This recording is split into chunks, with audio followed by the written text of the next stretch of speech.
I got a series of questions for you before we get to one of the hot topics about the best players in football and basketball, East Caucasus history. But what I want to ask you about first is that Coach Monroe made a comment to me a couple of years ago that he felt like if you and Royce Roberson would have went to Purdue, you guys have been playing in the NFL right now or getting ready to retire for the NFL right now. Hearing that kind of statement, give me some feedback on that. I mean, I mean, I'm not for sure if that's entirely true. The guy, if I can remember, that was recruiting out of Purdue that time, was an East Chicago guy, and he played with Coach Money when they were in high school, I think, and they really wanted Royce more than they had wanted me. He didn't really push enough, I didn't think. I mean, they would recruit me, and I visited there, but I don't think they really wanted me as much as they wanted Royce. But I don't know. I mean, who's to say what could happen if you go to different schools? Yeah, maybe it's a possibility. I mean, we were both of us were in-state players, so it could have been a benefit of going to Purdue. I don't know, but I know we had a lot to do with Wisconsin current success. I mean, as far as the building blocks back then, going to Wisconsin wasn't really heard of in the Big Ten at that time. And again, my freshman year we go to the Rose Bowl. Purdue don't have none of these that I know of. Exactly. So I mean, the college experience was, I wouldn't trade it, but I mean, it's a possibility. I mean, we could have probably went to Valpo and made it to the NFL too. I mean, recruiters look for players in the smallest places these days. You don't necessarily have to be at a big school to go to the NFL, but I respect Coach Monroe's opinion, and maybe he's seeing something that we didn't see, and that's what it was at that time. But okay. I mean, we're here now. 1991 football team, 10-1. Your senior year, 8-3. Who's better? I'm gonna give it to the 10-1 team. My junior, that was a good team. And again, the statement that I made earlier, saying that my senior team, arguably, as a team-wise, was just as good, is because we made it, just as far as the previous year team did. Minus all those other great players that were seniors when I was a junior. So I just think that that 10-1 team was great. Probably one of the better teams, if not the best team that then came through, this area that they call a region now. My cousin was telling me this is called a region. Yeah. I didn't know that, but probably one of the best football teams, 5A at that time, that came through this region. But my senior year, I mean, we were hungry, and again, we went just as far, had just as many Division I players come off that team. Yeah. So I give it to the 10-1 team though, because we just had so much more talent. I mean, those two teams combined put out some players. Okay. Antoine Kennedy, wide receiver I played with, made a comment that my senior year team, which had a more of a passing offense, will destroy. He really say the team. He sort of said destroy Damon Glenn and whoever else is back there in coverage. It was personal. It seemed like that was personal, Twan. Yeah. Not even close, man. Again, I talked about our secondary. Again, it was Kroom, Pachi, and me and Royce. So it's like, first of all, where you better been trying to throw it to the sidelines. You better been making a perfect pass, and it better been over his outside shoulder on the sideline, so me or Royce wasn't gonna get to it when you was throwing it down the field. Anything down the middle of the field, man, we was getting our hands on flat out.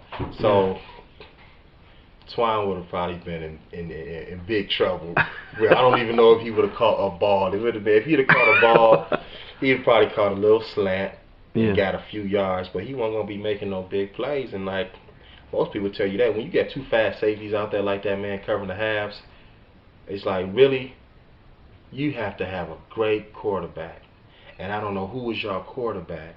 Yeah, we had Marcus Reed at the time. He wasn't really a great passing quarterback though. He's Right. option. So I Yeah. don't see y'all putting up a whole bunch of passing yards. It didn't happen back then, and I don't see that team doing it. Yeah. Twine he'd have been in trouble, big time trouble. All right. Earlier you made a comment about the history of athletes. What did you did you feel like going to a big program helped East Chicago Central players, or did it hinder? And I'm gonna say this because we felt, myself included, we felt so pressured on keeping your guys' tradition going to a Big Ten program, doing this, doing that, that we didn't really focus on the task at hand, was winning as a team and having success. It was more about individual. So do you feel like, I'm not trying to blame you guys, but do you feel like your guys' big time success on going to Wisconsin hindered or helped? I don't think it should have hindered. If anything, it helped, because now you got more college recruiters and more college programs knowing that this school in this area have athletes. So I think it opened up the door for more kids after us to have exposure. I mean, they may be coming to see a certain player that they heard about, say, from Hammond, and they want to go see him, but they know East Chicago got some players. So a recruiter will make that trip just to see, who we gonna see from East Chicago, because we know they got a pool of players around here. So I think we opened up the door and kind of made it easier for the kids after us to get that exposure, for sure.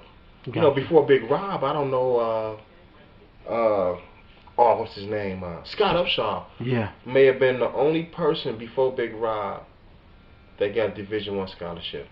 Yeah. And he went to Ball State, if I can remember. Yeah. So, yeah, I mean, I think I think. Well, I know, like, Scott went to Ball State, but I know, like, other people got scholarships at other schools, but it wasn't as big as Ball State. Yeah. And at the end of the day, people who know football and know how the process works know that usually a college is going to find you. If you're a good athlete, the NFL is going to find you from any college. I mean, you have a lot of these linemen in different skill positions in the NFL now. You hear some of the colleges they come from when they're on Monday Night Football, people be like, well, where is that? Yeah. Northeast Louisiana, Lafayette State, Georgia. You know what I mean? But they're in the NFL. Yeah. You know what I mean? So I mean, you get more competition. You definitely get more competition at the bigger schools. Yeah. I think it's a lot easier to probably make it to the NFL from one of those smaller schools, because how the NFL scouts and they look for players. But I believe that you're only as good as your competition. Competition always made me better. So I don't have no regrets going to a bigger school. And the guys that came after us and even during our time, because I think Ted Compton ended up going to. He was Razor, yeah. So, and I'm pretty sure, I'm not for sure, I kind of lost contact with Ted after we went off to college, but Jahi ended up going to Northern Illinois. Yeah. I mean, that's Division I. Exactly. So, yeah, I'd say a big program, the competition is much better. I mean, much better. Again, when I got to Wisconsin, there was tons of athletes there. But you could still make it from one of those smaller schools. But it'd probably take more dedication and more commitment and perseverance. Yeah. At some of those smaller schools, that has less tradition. Question I always ask all the athletes is that Etwan Moore, basketball, right. Great basketball player. And then right now we have Keywan Short playing D tackle at Purdue. These guys are sort of glorified, not saying glorified in a bad way, but glorified because of the failures of other athletes. Do you feel like us coming from East Chicago, not having that background, not really playing football long enough to where we have more success in college and also in life, does that? I mean, as far as you got a degree, which is the ultimate goal. I'm talking about the Martell Francis, those type of guys who just as good as you or probably on the same level as you, not make it. Do you feel like East Chicago is doing something wrong, or is it in that player, or what? Man, it's I mean that's like a social issue right there, and I think it goes back to everything needs to start in the house, you know, and let's call it a house East Chicago. There were some mentors around here, older guys, that used to be out in Calumet and stuff like that, you know, sometime. But yeah, it's just a tradition, man. A lot of guys, a lot of athletes over the years. I mean, it was like playing for East Chicago Roosevelt or East Chicago Washington, East Chicago Central was like as high as like a lot of those guys seen it, to be like a local superstar. And um, I guess just that whole mindset, a lot of people see a lot of people as being so-called failures for not making it to the next level, but it's a lot of urban communities where that's the same story. Like nationwide, everywhere I used to go, with different teammates and stuff to the areas, whether I was going to Milwaukee or Chicago to Ohio, everybody always had a story about a local superstar and more than one. Wow. I think here, man, it can be a lot more support.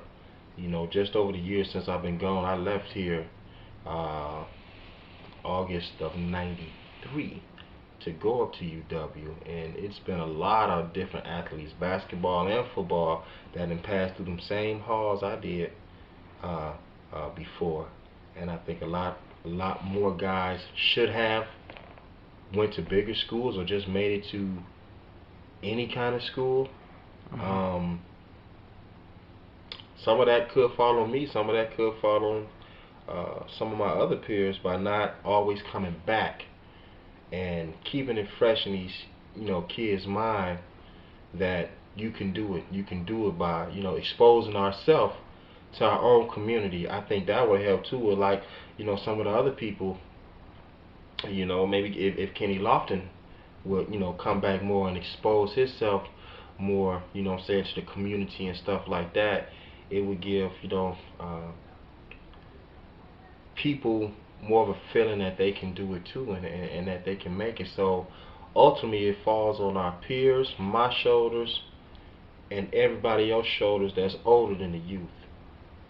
We have to give back and just be able to share our experience and just life in general, and I think that can help to be able to go up to Central to a football game if they hopefully they're in another big football game again, and they need a pep talk, and they have some of the old alumni like you, me, or somebody come back, and if I come back and I had this Rose Bowl ring on, and I have some of the posters and stuff, I show you like, look, I played and I sat right here, right where you sitting at, and you can do it too. I think we have to come back or somehow reach back out, to the community and to athletics, since we're talking about athletics, to kids that's doing athletics, and let them know that this can get you somewhere. When it doesn't look like life around here may not be leading to nothing, that okay, I'm going to give you some information that I have about this outlet that got me higher in life.